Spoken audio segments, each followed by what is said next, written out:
Muy bien, buenas noches a todas las personas que se están conectando a Prensa Comunitaria. Estamos a partir de la pandemia del COVID eh, comenzando con una nueva sección y es una sección de entrevistas, de análisis para discutir y conocer diversos temas que son de interés de los pueblos en Guatemala. Y hoy, este día 2 de mayo del 2020, estamos compartiendo esta entrevista con Simona Yagenova. Simona, muy buenas noches. Simona Buenas es noches. socióloga y profesora investigadora de la Flaxo en Guatemala. Simona, bienvenida a este espacio de prensa comunitaria. Muchísimas gracias, Nelton, y a los compañeros de prensa comunitaria y a toda la audiencia, a todos los compañeros, compañeras que nos escuchan hoy la noche. Muy bien, Simona. El tema de la pandemia y de cómo ha estado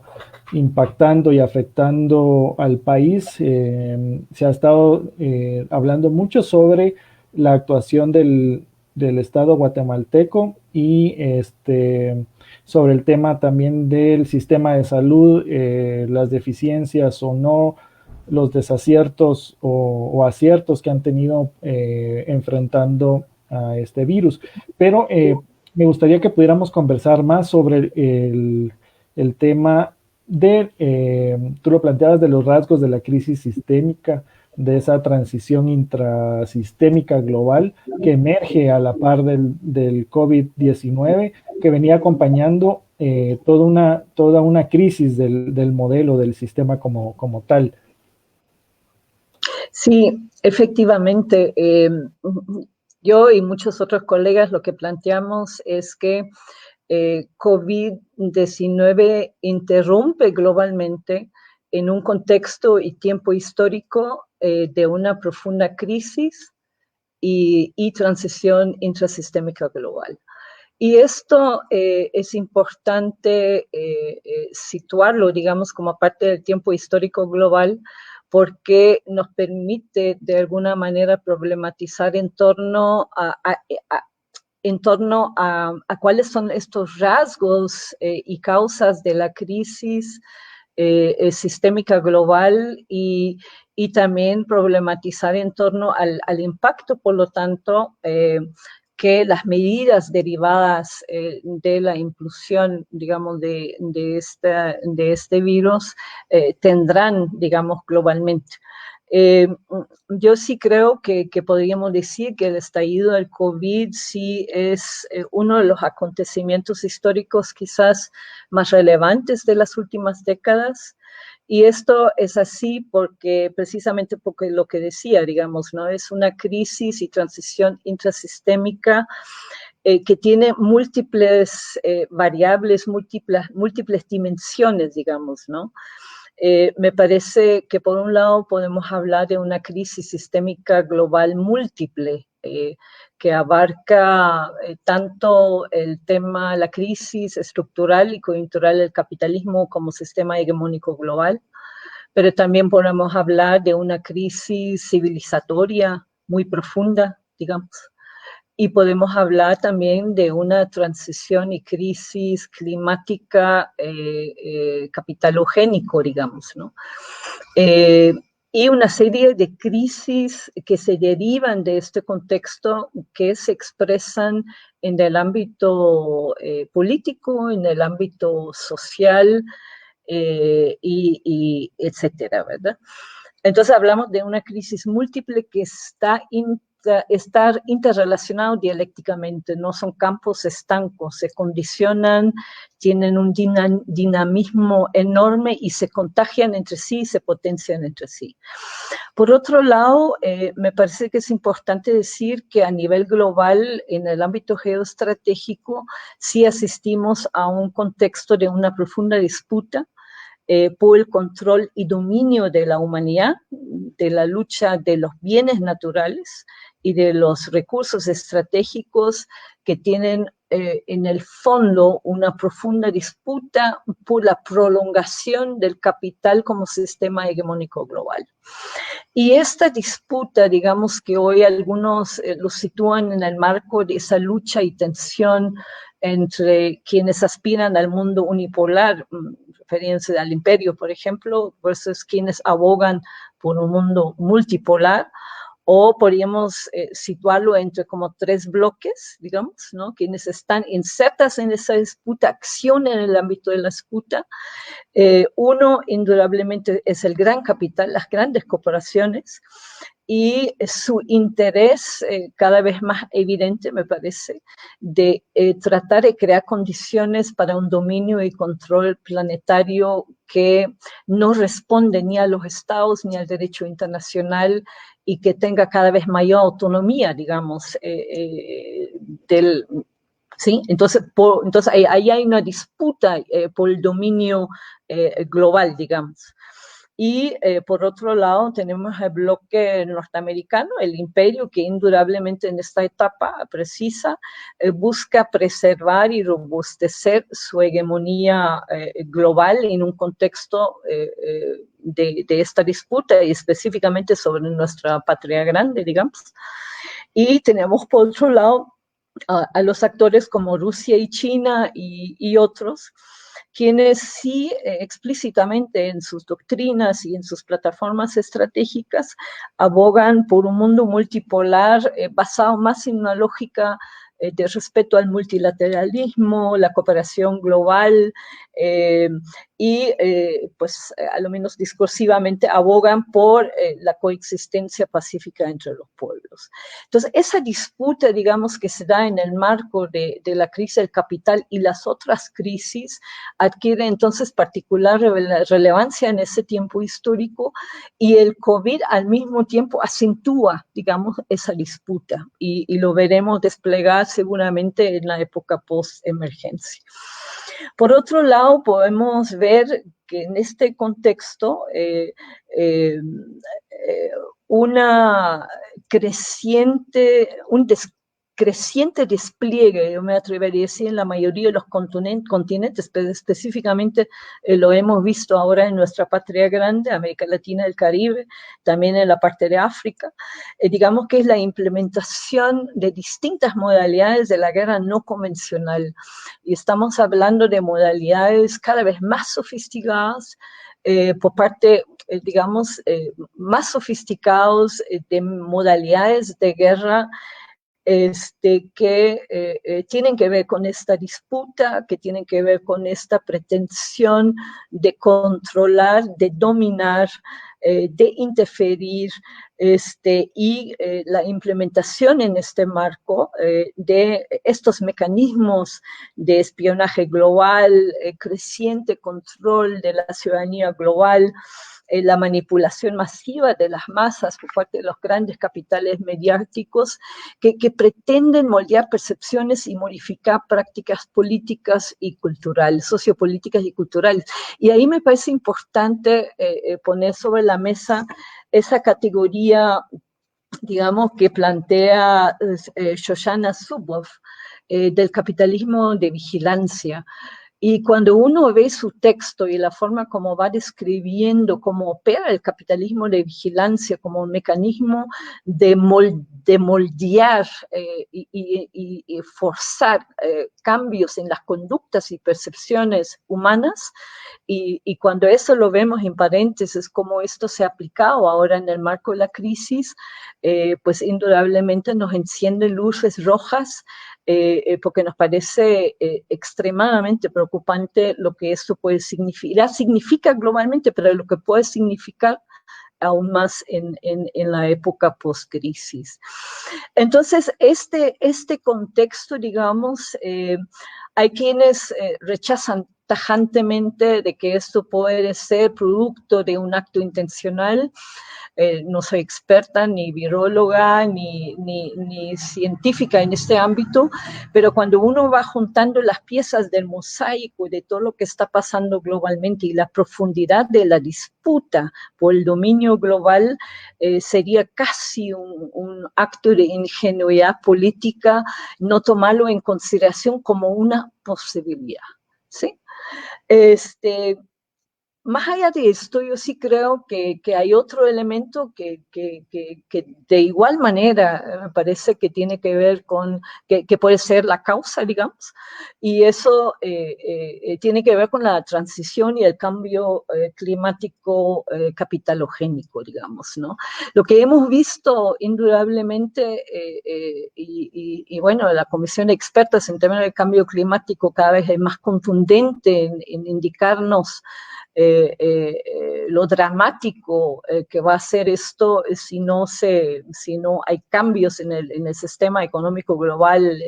y de los estados, pero lo que es evidente, y lo vemos en Guatemala, lo vemos en casi todos los continentes, con unos con mayor profundidad en otros, que es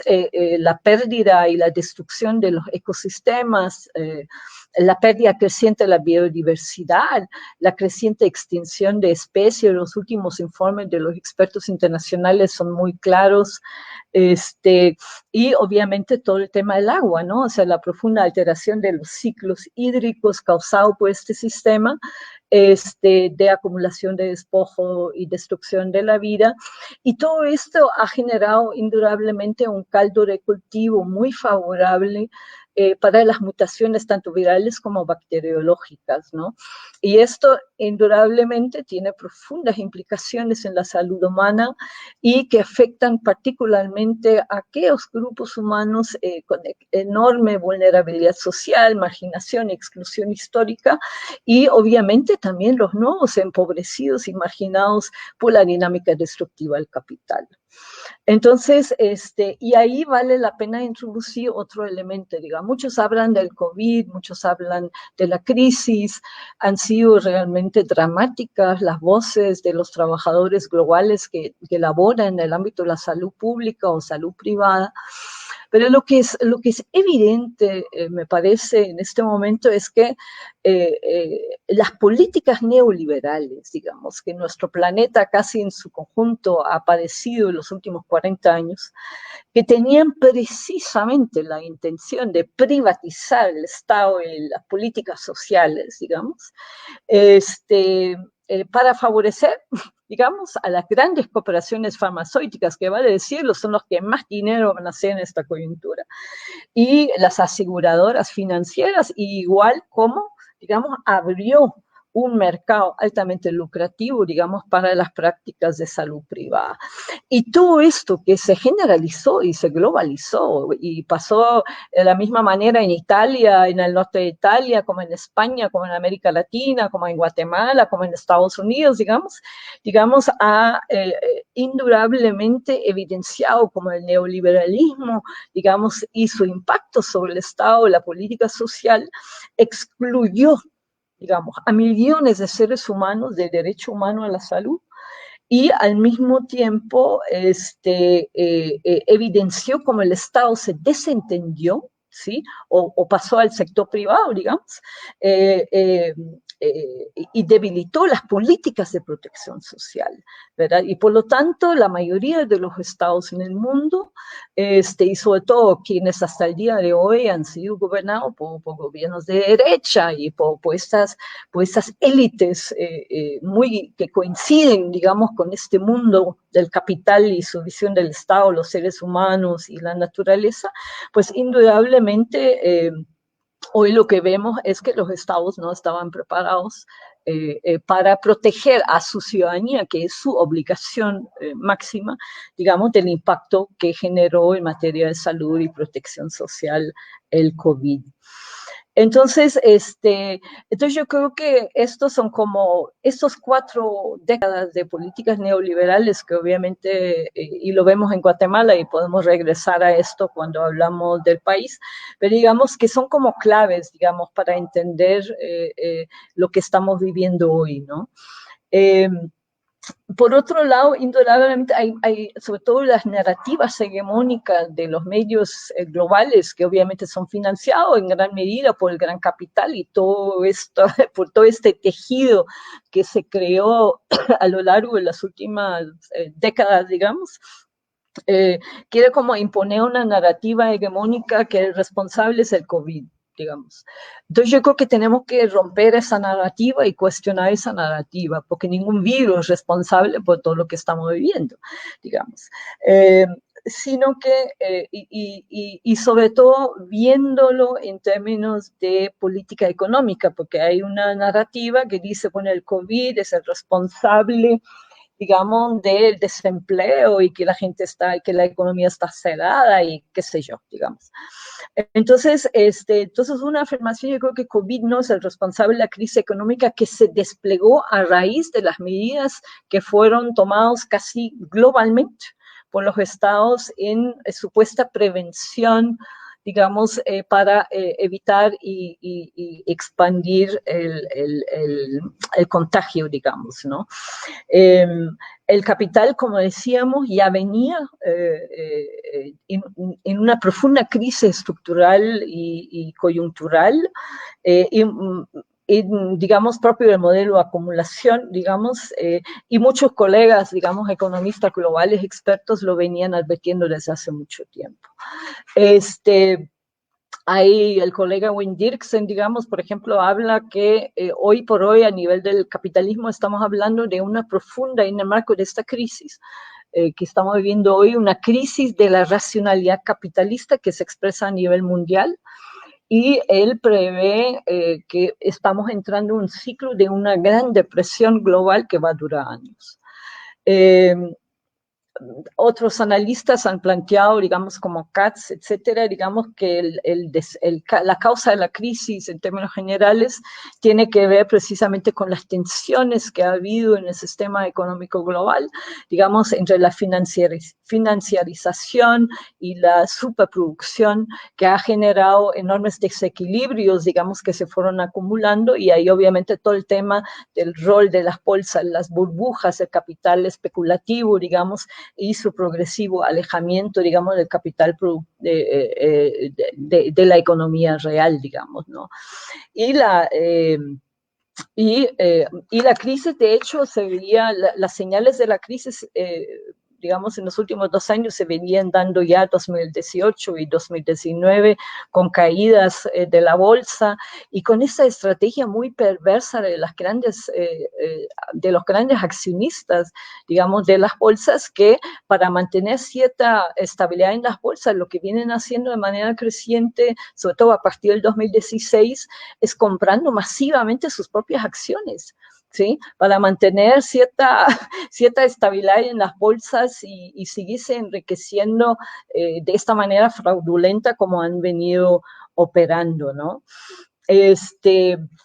Entonces, indudablemente, digamos, también otro dato que hay que señalar es que la crisis del 2008, que también tenía que ver con las burbujas, digamos, ¿no? Con este robo descarado, esa corrupción descarada de los grandes capitales que dejó millones de gente viviendo en la calle, perdiendo sus ahorros, perdiendo sus casas, y que obviamente se hizo sentir tanto en Estados Unidos como en Europa, específicamente en aquel momento, digamos, la economía, el capital como sistema económico en términos de su modelo de acumulación nunca se recuperó de esa crisis del 2018. Entonces, sumado a eso, digamos, lo que se ha tenido en los últimos 12 años, digamos, una persistente baja tasa de ganancia incluso de las grandes corporaciones, no del 1%, pero sí una creciente perversa concentración de la riqueza, como Oxfam viene diciendo una y otra vez, y ahí están los datos, digamos, sobre todo situando el 1% de la élite económica global, producido o generado por precisamente la sobreacumulación del capital y el creciente endeudamiento y la desconexión de la economía real del capital especulativo. Y el tema del endeudamiento es algo muy relevante, digamos, como causa de la crisis, pero también de lo que nos viene post-crisis, porque ya se venía diciendo más o menos desde el 2016, 2017, digamos que la deuda global, digamos, tanto de la parte de los estados, las grandes corporaciones, como de los hogares privados, estaba creciendo a niveles nunca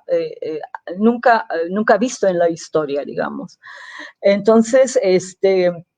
Y de hecho, según hay un instituto que recién publicó, bueno, citado por Chesney, planteó que el endeudamiento mundial alcanzará los 257.000 millones de dólares en el primer semestre del 2020. Y esta deuda, digamos, y ahí hay otro dato que me parece interesante, que es la relación entre la deuda global y el PIB mundial, ¿no? Entonces, en el tercer trimestre, digamos, del año pasado, la relación entre la deuda global y el PIB mundial se situaba en el 322%. Y para las economías desarrolladas, la deuda total, tanto hogares, empresas y gobiernos, representa actualmente el 383 del PIB mundial. O sea, digamos, esa creciente deuda, digamos, obviamente es parte de la causa de la crisis, pero va a ser un elemento, digamos, sobre el cual hay que volver a discutir en la situación post-crisis, digamos, post-emergencia. Y obviamente las medidas que tomaron los estados, la mayoría de los estados del mundo, para, digamos, compensar la parálisis temporal de las actividades económicas bajo el pretexto, digamos, de que no se expande, digamos, el contagio del virus, indudablemente ha significado un golpe dramático contra la clase trabajadora, los pequeños empresarios y obviamente a toda la dinámica de la economía mundial y todas las cadenas, digamos, de suministro y de valores que funcionan globalmente hoy por hoy, digamos. Entonces, y ahí vienen, como eso no es un tema, digamos, como no me quiero dedicar específicamente al tema digamos, de todos los detalles de la parte de la crisis económica, pero sí me parece que vale la pena insistir y preguntarse quién se va a beneficiar, digamos, con esta crisis. ¿Será que el golpe va a ser de la misma magnitud para las grandes transnacionales que siguen jugando, para las grandes financieras internacionales, para los grandes bancos nacionales? ¿Será que realmente van a perder o el golpe más dramático lo va a sufrir la clase obrera mundial, los pequeños y medianos empresarios? Pues yo me inclinaría a pensar y habrá que ver cómo se desarrolla, hasta dónde hubo o no una intencionalidad tras todo lo que estamos viviendo, no sé, quizás es un poco atrevido decirlo, pero yo creo que habrá que darle mucha atención a ese escenario post-emergencia y quién van a salir como ganadores de esta crisis, porque aquí va a haber ganadores y perdedores. ¿Sí? Y aquí las decisiones, indudablemente, sobre las medidas que se han tomado globalmente y que parecen casi copy-paste, ¿sí? Entonces uno se pregunta, ¿pero de dónde vienen las narrativas y las directrices para implementar todas las medidas de la misma manera? ¿Es casual, es casuístico, es copy-paste? ¿Será que la global o es directriz vía instituciones que ya fueron profundamente desacreditados durante la época del neoliberalismo, como es el Banco Mundial, como es el FMI, y todas esas instituciones se recuerdan muy bien, y su responsabilidad que tuvo, al menos en América Latina, en el mundo, digamos, para justificar las políticas de ajuste y el neoliberalismo, ¿sí? Y hoy parecen como nuevamente los caballeros así, tratando de legitimarse y como salvadores de la crisis. Y yo creo que tiene que haber un profundo cuestionamiento a la lógica, al discurso y cuestionar los objetivos que hay atrás, ¿sí? Porque no me parece casual. ¿Sí? Y cuando uno analiza qué relaciones hay y cómo se relacionan entre sí los grandes capitales, los IFI, digamos, las instituciones financieras internacionales, quienes controlan, digamos, los grandes capitales y qué relación y vínculos hay. A mí siempre me queda la duda que hay atrás y esto, hasta dónde hay cosas concertadas, digamos, y nada de eso es casuístico. Y entonces, indudablemente la crisis, y una cosa que creo que me parece que estamos viendo ya, y con eso termina un poco esa partecita, y es que me parece que lo que estamos observando tras bambalinas es que ese tejido de las élites económicas políticas globales que tienen un poder increíble, digamos, para mover cosas, para convencer cosas. Yo creo que ya hay una decisión muy clara de blindar el capitalismo y el sistema, digamos. Ese es su prioridad uno, digamos. Y en función del blindaje del sistema, que es la causa, al fin y al cabo, de todo lo que estamos viviendo, sea desde la perspectiva histórica o desde la perspectiva actual, ese blindaje, digamos, para preservar el sistema, me parece, eso es lo que estamos ya viendo, ¿no? En decisiones, en narrativas, en discursos, en políticas, y puede ser, o sea, no solo lo que pasó en el 2008, sino que de una manera mucho más grave y mucho más profunda, digamos, la gran pregunta es este blindaje, ¿qué significará para nosotros como hombres y mujeres y la humanidad entera, digamos, en la época post-emergencia o desde ya, digamos, ¿no? Entonces yo sí creo que hay una estrategia y hay un blindaje, aunque no lo puedo comprobar, pero estoy convencida de eso. Y hablando del mundo del trabajo, pues yo creo que ahí hay un tema que es fundamental porque casi todos somos trabajadores y trabajadoras. Y a un día, digamos, del Día Internacional del Trabajo y de la lucha de la clase obrera global, es realmente dramático observar lo que está pasando con la clase trabajadora a nivel global. Y me parece que como secuela de las medidas tomadas en el marco de la pandemia, siempre hay que distinguir, no a raíz del COVID, sino que a raíz de las medidas tomadas a raíz de la pandemia, ¿sí? Es diferente, digamos, en términos de quién es el responsable, quién toma las medidas, quién las justifica, digamos. Podemos asistir, me parece, a un momento de un tiempo histórico de un profundo reordenamiento, reestructuración del mundo del trabajo, y con consecuencias muy graves para la clase trabajadora global. Y como antecedente, como ya decía, la vulnerabilidad, la extrema vulnerabilidad que hoy enfrentan los y las trabajadores, o la mayoría de la humanidad, digamos, frente al virus y las medidas, no lo podemos entender y comprender si no entendemos el impacto precisamente que tuvieron, digamos, las políticas neoliberales hace 4 décadas que se aplicaron globalmente. ¿Y por qué insisto en esto? Porque fue precisamente esta ofensiva del capital, brutal ofensiva del capital contra el trabajo, que fue brutal y lo sigue siendo, pero digamos, significó para la clase trabajadora no solo la pérdida de derechos conquistados, la imposibilidad de ejercer derechos conquistados en cruentas y heroicas luchas, significó y ha significado violaciones flagrantes en sus derechos laborales, en el incremento, y ojo, del desempleo estructural, el subempleo y el trabajo precario, que es precisamente lo que hoy vemos impactado de una manera tan brutal por lo que está sucediendo a nivel global. Y obviamente, como ya dije hace un ratito, digamos, el debilitamiento de los sistemas estatales de protección social. Obviamente en Europa todavía hay mejores que en América Latina o en África, digamos, pero en términos generales hubo pérdida de protección social para los trabajadores, las mujeres, etcétera. Y obviamente la redefinición el papel del Estado como ente rector de las políticas económicas sociales. Y el neoliberalismo, por lo tanto, digamos, no solo tuvo impactos económicos, un golpe brutal contra la clase trabajadora, los estados, las políticas sociales, sino que además, me parece, y esa es otra de las cosas que surgen hoy al debate,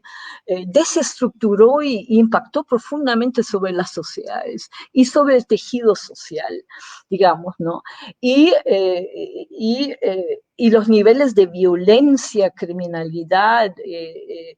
que surgieron con mucho más fuerza posterior en este periodo, en esas últimas 4 décadas, también están asociados, porque el capital mafia creció y se benefició de una manera espectacular, digamos, por estas medidas, digamos, ¿no? Entonces yo creo que esto como antecedente es fundamental, porque cuando hoy vemos los datos del impacto que tiene estas medidas económicas dentro del marco de la pandemia, pues si no hubiera sido por esa ofensiva a lo largo de las últimas décadas, el impacto sería mejor. Nuestros pueblos, la clase trabajadora de todos los continentes, no estuvieran en la vulnerabilidad, la extrema vulnerabilidad en que se encuentran hoy en día enfrentando esa crisis, digamos.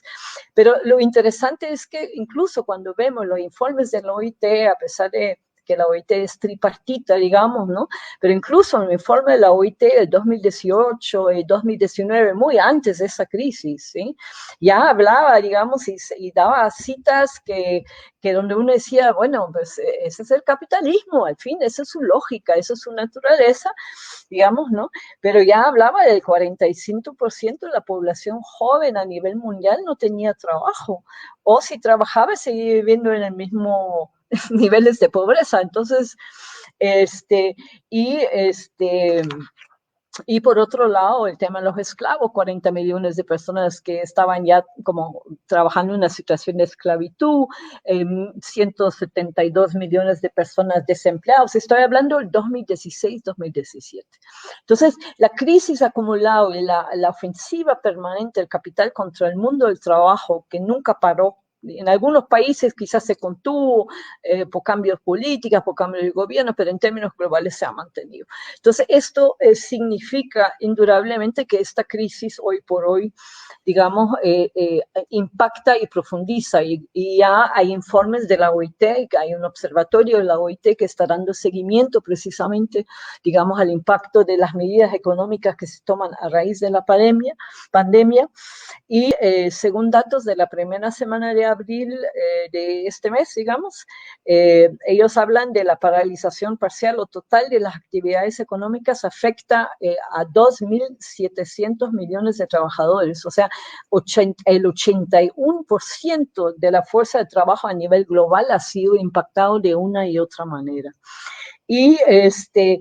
para el segundo semestre de este año se alcanza que hay más o menos 195 millones de trabajadores que van a perder sus fuentes de trabajo, o sea, que entran en una situación de desempleo. Y eso entonces ahí queda cómo impacta sobre los 2.000 millones de trabajadores de la economía informal que hay en el mundo actualmente, donde obviamente la situación es mucho más dramática, porque estamos hablando de trabajadores que no tienen derecho, la mayoría no tienen derechos laborales, no tienen jubilación, no tienen acceso a sistemas de salud, digamos, no tienen ICS, digamos, como acá se denominan sistemas de protección social. Entonces, obviamente, esto en términos de un golpe dramático es muy fuerte, ¿no? Entonces, me parece que es indudable y me parece que es la reflexión que hay que hacer es ¿qué hay atrás? ¿Qué estrategia hay atrás? ¿Cómo se va? ¿Cuántos trabajos, o sea, el desempleo estructural, cuántas fuentes de trabajo a nivel global, a nivel nacional, se van a perder y no se van a poder recuperar aún en 1 o 2 o 3 años porque se ha desestructurado y se ha da un profundo golpe, digamos, a la estructura económica, digamos, y de qué van a vivir y comer esos 2 millones de trabajadores a nivel global o los trabajadores de la economía informal en este país, que como sabemos que son igual más o menos el 75 o más por ciento, digamos.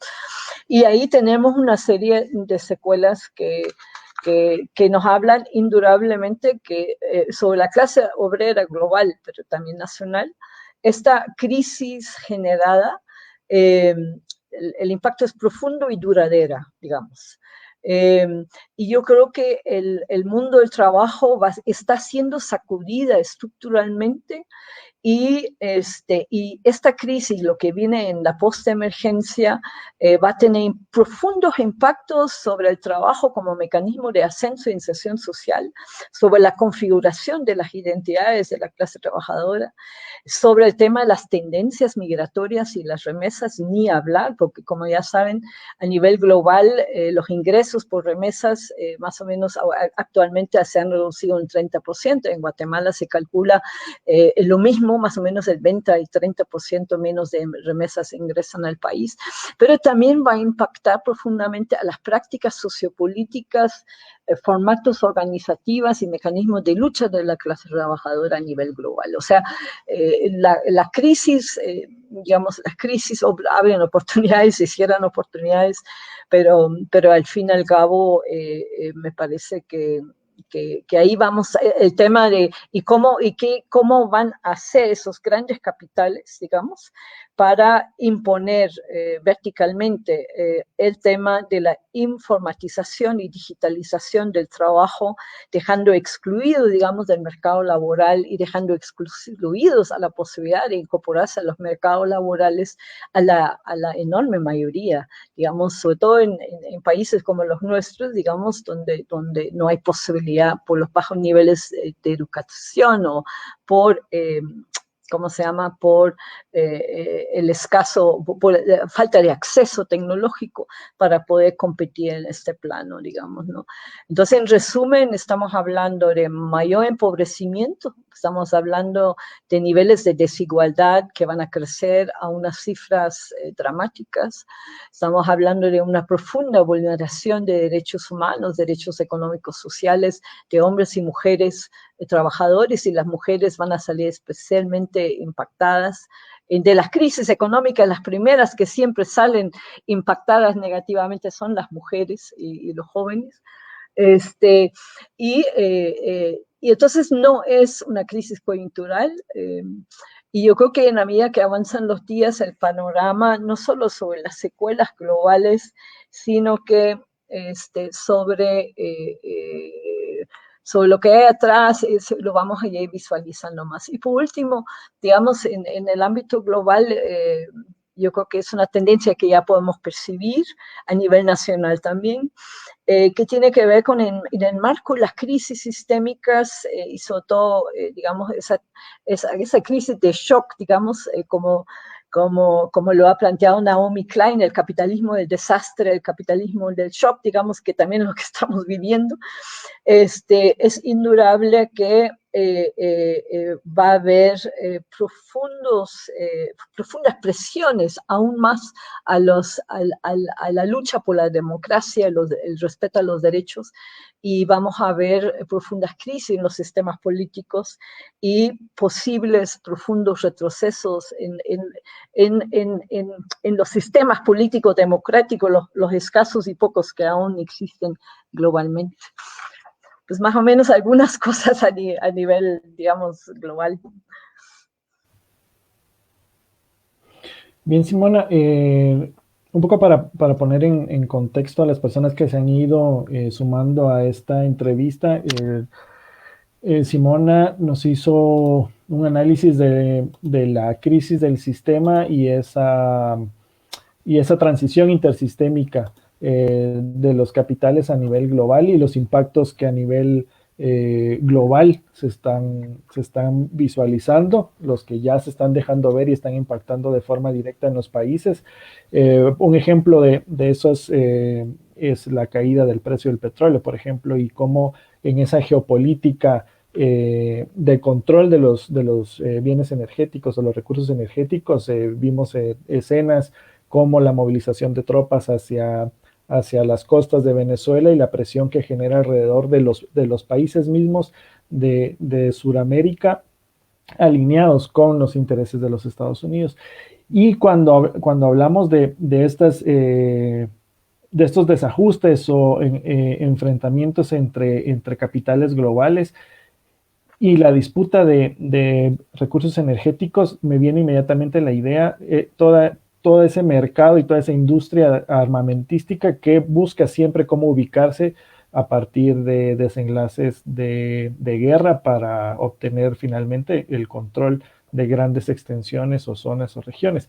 Y hablabas también de quienes están dictando como esa receta para atender la crisis del COVID. Y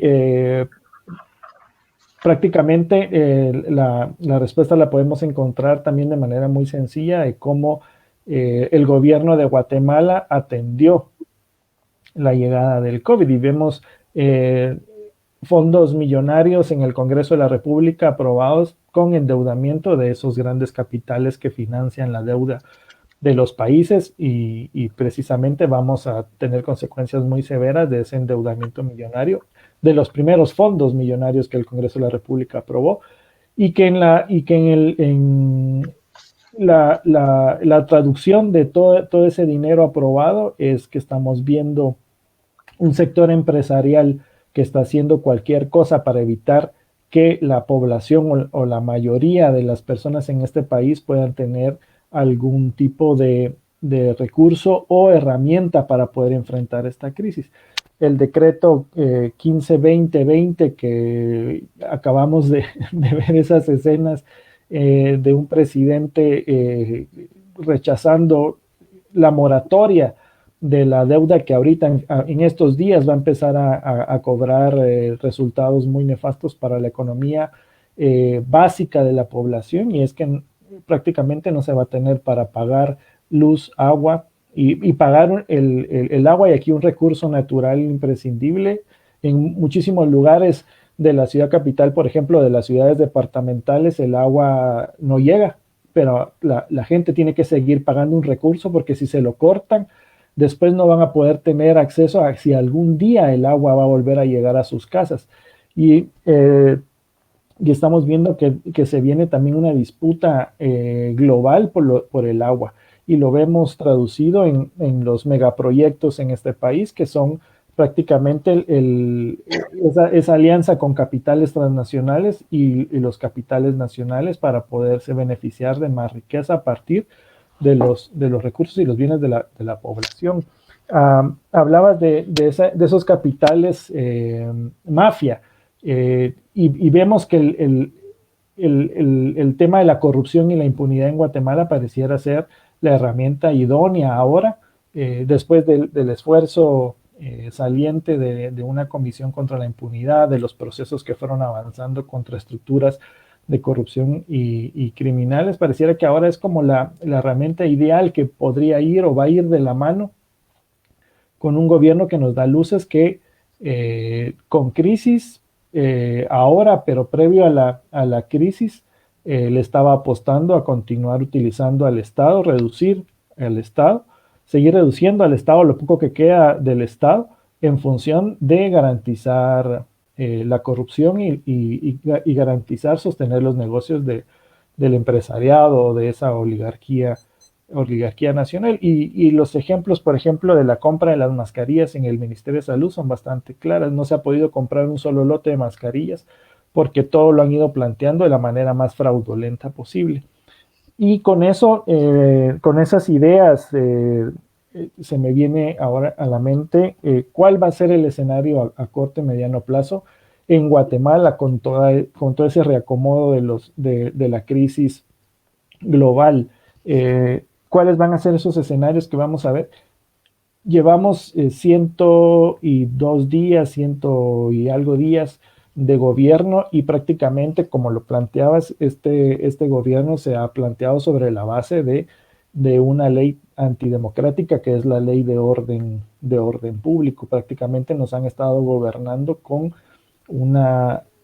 con un modelo antidemocrático que se desarrolló para la guerra en Guatemala y que después de la firma de los acuerdos de paz se viene recuperando por distintos gobiernos del mismo corte y ahora prácticamente estamos funcionando bajo esa ley. Simona, ¿cuáles son esos escenarios a corto y mediano plazo del impacto de todo esto que ha estado ocurriendo eh, para este país? Sí, yo creo que valdría la pena, yo quisiera poner como una reflexión en torno a dónde estaba el país antes de este año, antes que se desatara la crisis. Yo he venido planteando en algunas cosas que he escrito de que indudablemente en el país durante las últimas dos décadas venimos asistiendo por un lado a una agudización de las contradicciones sistémicas que dentro del marco de las reglas, tal como funciona el modelo económico y político actual, esas contradicciones no se pueden solventar y por lo tanto se agudizan, tensan, generan inconformidad y van acumulando tensión y crisis, digamos. Algunas de las contradicciones sistémicas que indudablemente me parece que son las más importantes y los hemos visto, digamos, estallar, como lo del 2015, por ejemplo, y en otros, pues uno tiene que ver con lo que ya veníamos hablando, o sea, que tiene que ver con el modelo económico, digamos, que existe y que se ha puesto autoritariamente sin jamás consultar a los trabajadores, a nuestros pueblos, a la ciudadanía, digamos. Y el modelo económico, digamos, es un modelo que históricamente se ha sustentado en una muy robusta estrategia de dominación clasista, concentrador de riqueza y de privilegio de unos pocos, y un modelo económico que una y otra vez empobrece y a esas alturas ya las nuevas generaciones y a los jóvenes, ni para la clase media, hay que decirlo, digamos, ya no ofrece posibilidades de inserción social sino que de manera creciente expulsa, genera desplazamiento forzoso, etcétera, digamos. Entonces, una de las contradicciones que es estructural y fundamental es la característica del modelo económico impuesto autoritariamente a este país. Y a este modelo económico viene añadido dentro del marco del modelo de acumulación por despojo la imposición de la acumulación extractivista de los bienes naturales, el robo y despojo de los bienes hídricos, y el despojo de la tierra de los pueblos originarios y comunidades campesinas, que es otro factor que de manera creciente está estallando, porque la gente se está quedando sin nada. O sea, ha habido una transferencia desde históricamente, pero sobre todo en los últimos 40 años, neta de recursos del Estado, los bienes públicos en su diversidad, hacia los capitales nacionales e internacionales, impresionante. Y esa transferencia, robo, despojo, sea legal o no legal, digamos, ha dejado a los pueblos, a la clase trabajadora, a las comunidades campesinas cada vez sin medios de producción y cada vez en creciente estado de vulnerabilidad. Y esto en el marco de esta crisis va a estallar. Estoy casi seguro. Otra contradicción tiene que ver con el tema de clase media. Acuérdense que en el 2015, eso era una interpretación mía, a lo mejor no todos lo comparten, pero una de las causas del por qué la clase media se incorporó a la plaza el 2015 es porque ya venía, y el CEFI lo ha señalado, el PNUD lo ha señalado, ya venía empobreciéndose. La capacidad, digamos, de empobrecimiento y reducción de la clase media ya era un factor, ya era un hecho. Entonces, esta crisis, digamos, ahora y el impacto de las medidas tomadas afecta no solo a la economía informal, no solo a las comunidades campesinas y pueblos originarios, no solo, digamos, a los sindicatos, sino que también a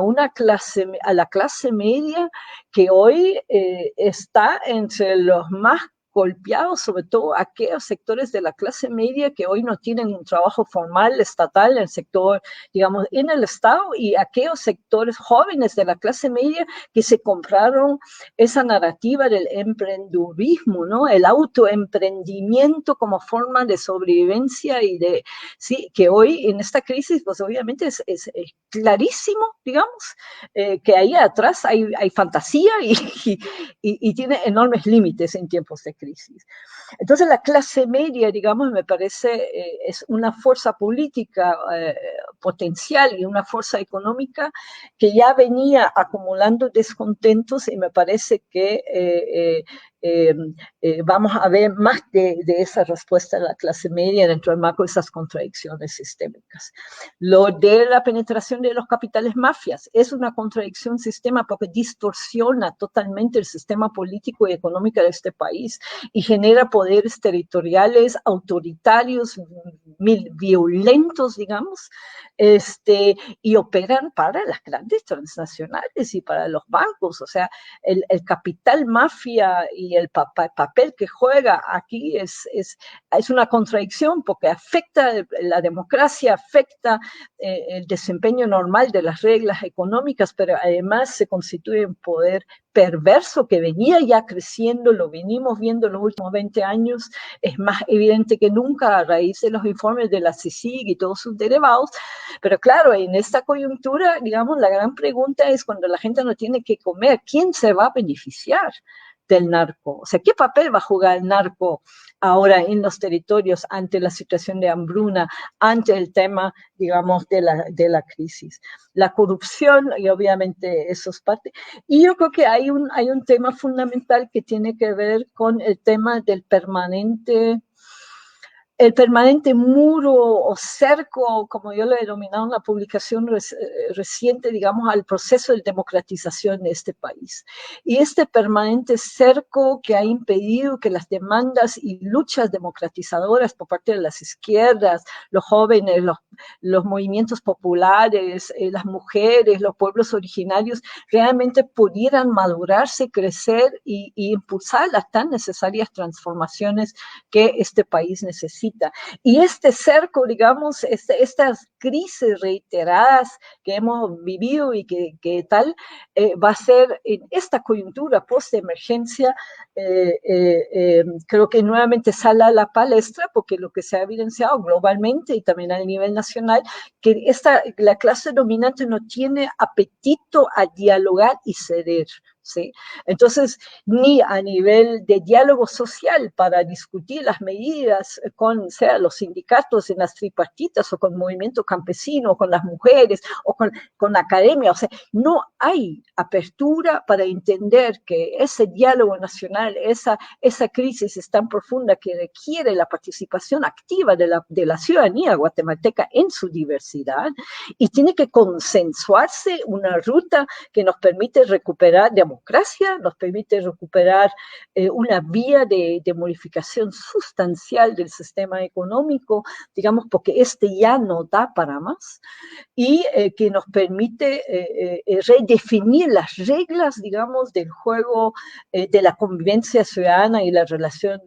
y el Estado en sí mismo y en su estructura, su lógica, su filosofía, etcétera, digamos.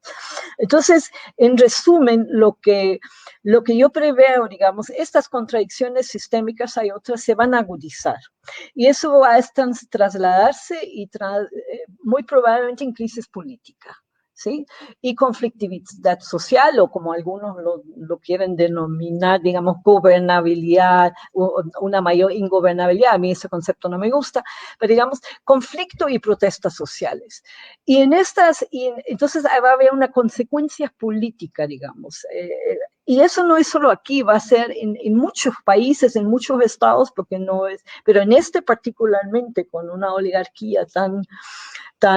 atávica, tan cerrada, etcétera, y donde nunca han querido dar nada digamos. Es muy probable, obviamente, crisis política y un nuevo ciclo de lucha popular, me parece, ante la hambruna, ante el empobrecimiento y ante la crisis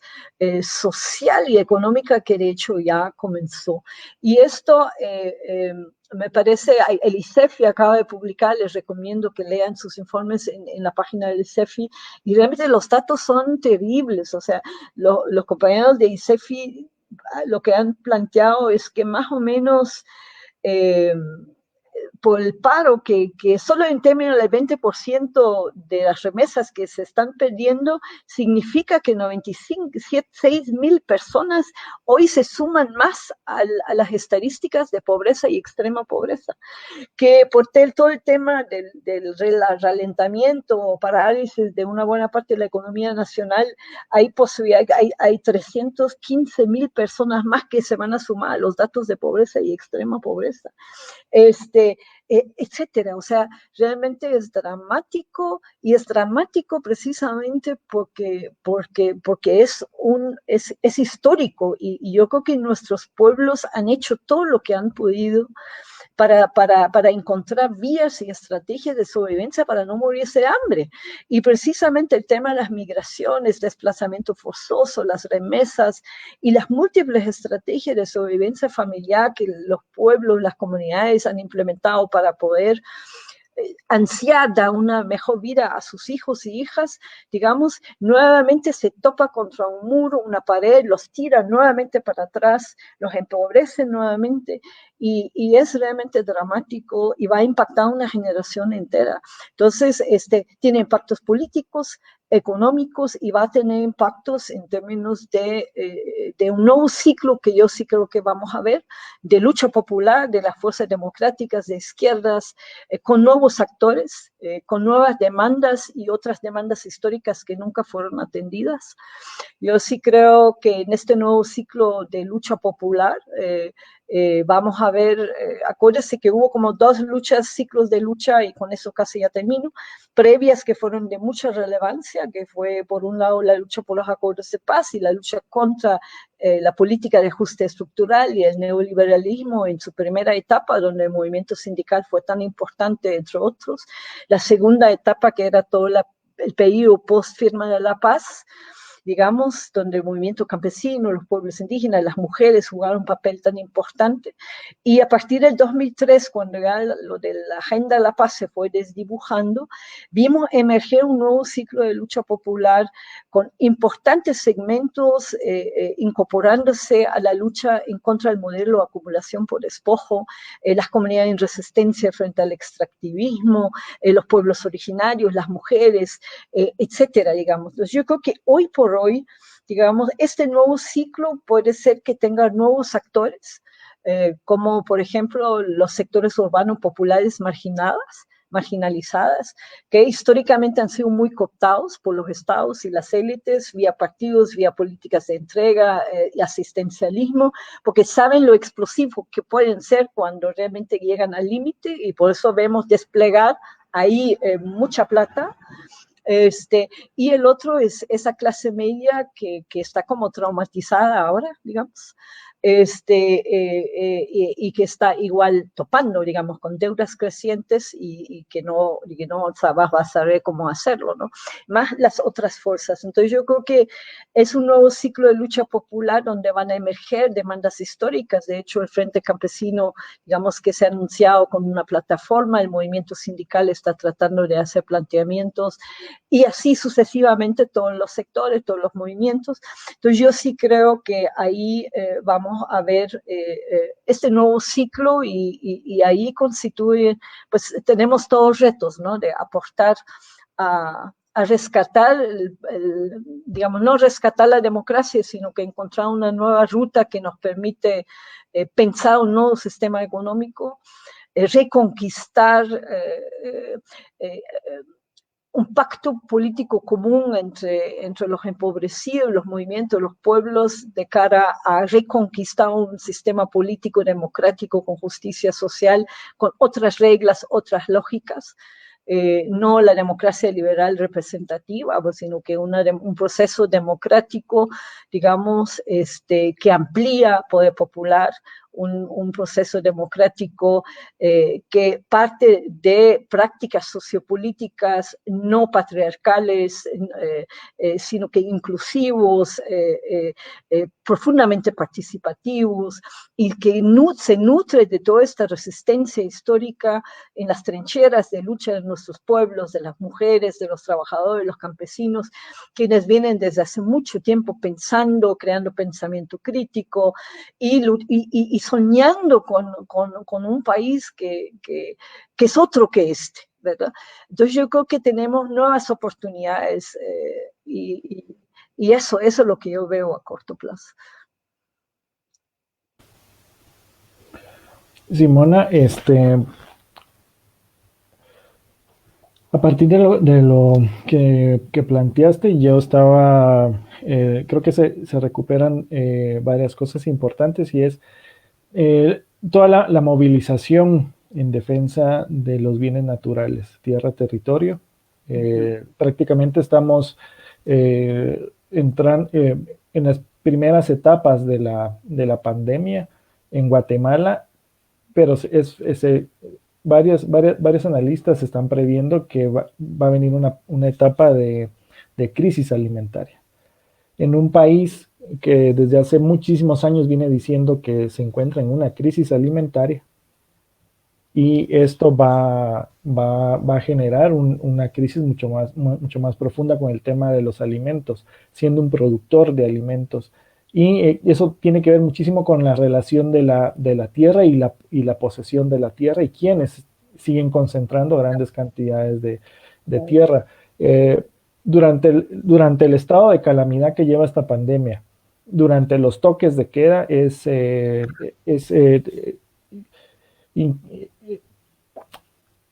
totalmente contradictorio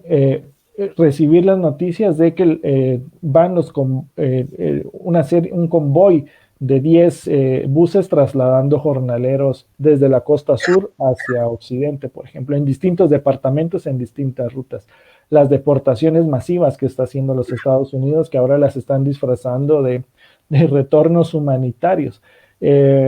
Y la caída de las remesas, que son uno de los ingresos económicos que sostienen la economía de este país, pues evidentemente va a ser mucho más profunda la crisis económica que se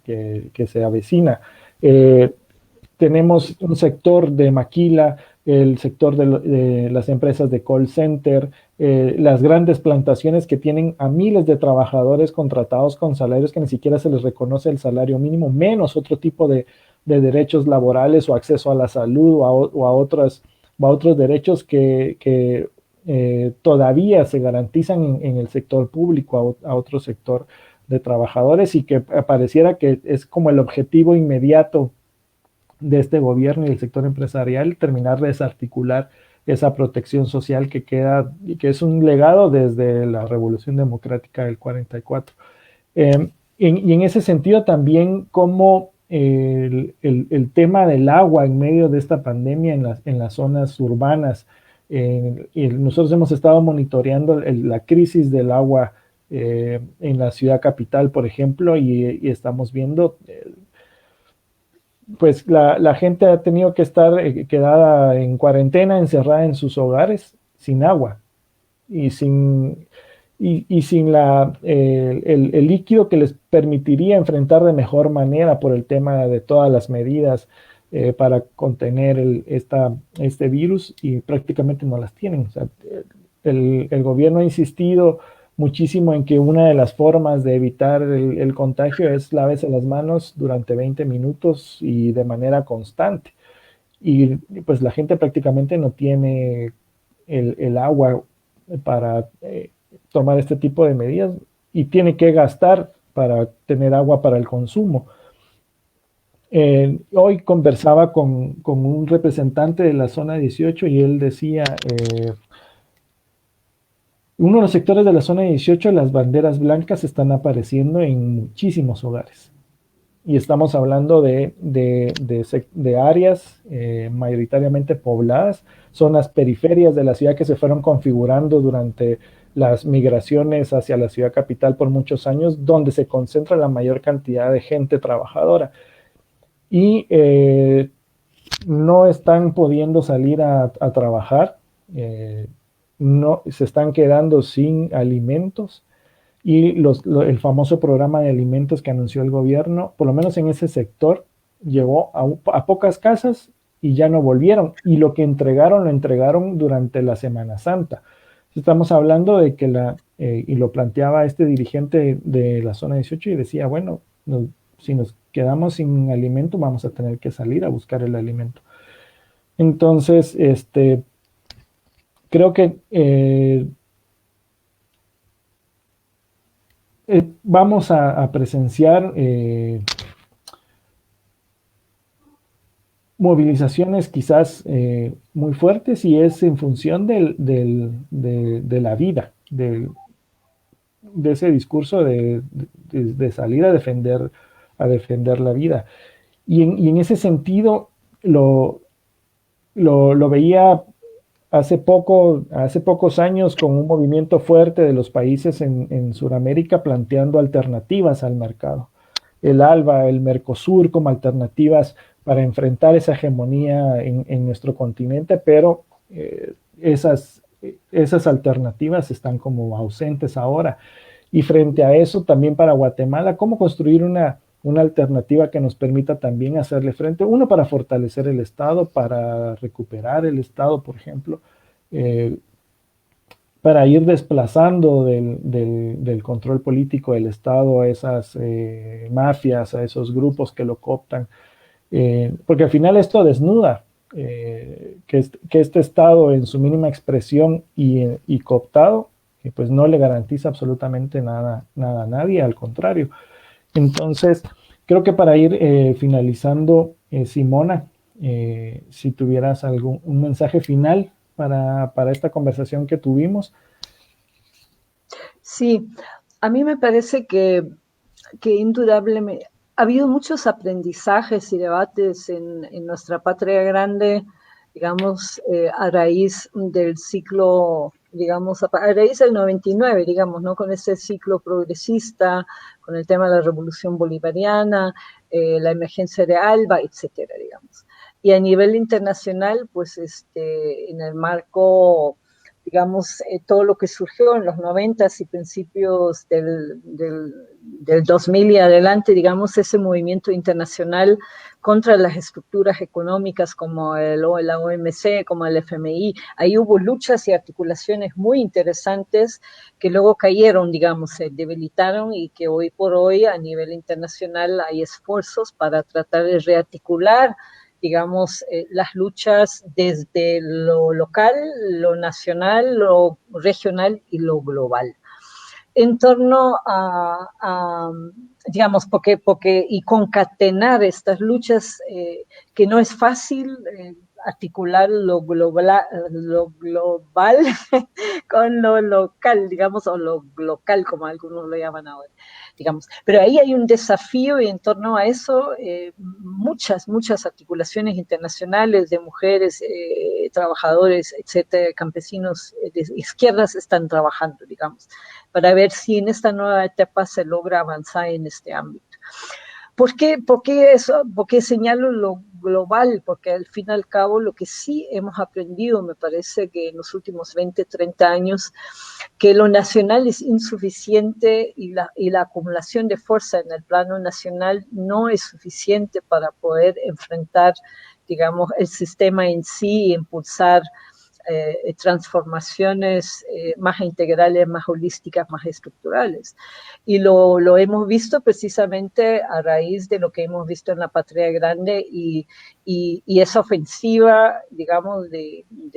los golpes de Estado, del lawfare, digamos, que en 1, 2 y 3 votaron procesos, digamos, que pensábamos que estaban mucho más consolidados, digamos, véase Bolivia, vimos lo que pasó en Brasil, etcétera, digamos. Entonces, las articulaciones entre las fuerzas de izquierda, partidos, movimientos y otras, me parece que es un reto histórico de este tiempo histórico global que nos demanda y nos exige reflexión, estrategia y eficacia política, digamos. Por otro lado, lo que tú decías, digamos, en términos de las alternativas, indudablemente las comunidades campesinas y los pueblos originarios, desde lo local, desde lo comunitario, digamos, ¿no? Hay todo un tejido importante, digamos, desde las prácticas agroecológicas, desde la preservación de las semillas, desde recuperar prácticas tradicionales de economía familiar campesina. Todo esto, entre muchas otras, de conectar y articular redes de producción desde abajo, que sean antimonopólicos, digamos, por naturaleza y permiten potenciar mercados locales, potenciar los productores desde una lógica distinta a los grandes monopolios, a los grandes capitales y sin prácticas contaminantes, digamos, ¿no? Etcétera. Entonces ahí hay experiencias quizás más locales, pero que hay que potenciar, digamos, por eso también me parece muy importante en el marco de las demandas del Frente Campesino y su planteamiento, la necesidad de proteger y potenciar y apoyar esa economía campesina familiar, porque sin alimentos, digamos, peor aún, digamos, estaríamos, o sea, si nuestra dependencia a la industria de alimentos, digamos, y todo lo que está asociado a ella, estaríamos fritos ahora, digamos. Entonces, yo creo que ahí hay todo un campo de lucha, no hay mucha sabiduría, muchos compañeros y compañeras que vienen hace años trabajando en el desarrollo rural, han librado luchas y tienen planteamientos estratégicos que vale mucho la pena, digamos, conocer, potenciar, debatir y discutir. Y lo mismo a nivel, digamos, del movimiento feminista, el movimiento mujeres, las propuestas que han ido construyendo, digamos, y los pueblos originarios y su demanda de autodeterminación de sus territorios, etcétera, digamos. Pero yo creo que hay un tema y con esto termino, que significa un enorme reto, digamos, sobre todo para las fuerzas democráticas de izquierda y movimientos populares de este país. Y me parece que tenemos que tener la madurez política para poder construir pactos políticos con perspectiva estratégica, que nos permite consensuar programas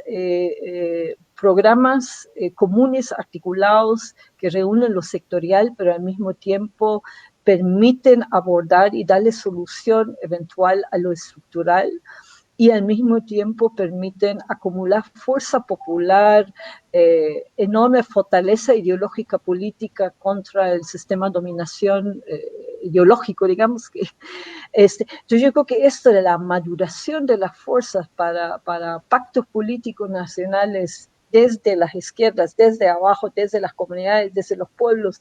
es hoy un desafío histórico del cual no podemos prescindir. Sin esto vamos a entrar, sin esto nos van a dar palo y cada vez más empobrecidos y cada vez con mayores dificultades para construir esta ruta de transformaciones estructurales en pro democracia, justicia social, equidad y un sistema civilizatorio que se basa en el respeto a la vida y los bienes naturales. Yo creo que entonces ese llamado a la madurez y a los pactos y acuerdos políticos me parece hoy más necesario que nunca. Bien, Simona, muchísimas gracias por este espacio para la reflexión. También quiero contarles a todas las personas que nos están viendo que tenemos también para estos días venideros, vamos a colocar un análisis que hiciste, un texto para seguir complementando parte de esto que conversamos. Pues Simona, muchísimas gracias por habernos acompañado en este programa, por haber estado aquí en la comunitaria.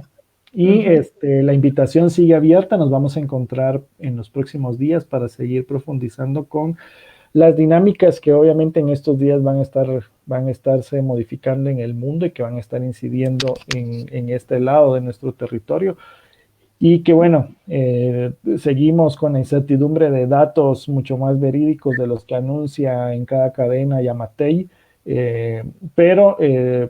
pues sí, algunas proyecciones indican de que los puntos altos vendrán en las próximas semanas. Y bueno, otras crisis se seguirán profundizando en estos días. Entonces, Simona, muchísimas gracias. Gracias a ti, Nelton, Sikimi, y bueno, un saludo a todos los compañeros y compañeros que nos han escuchado. Feliz noche. Gracias, cuídense. Igualmente.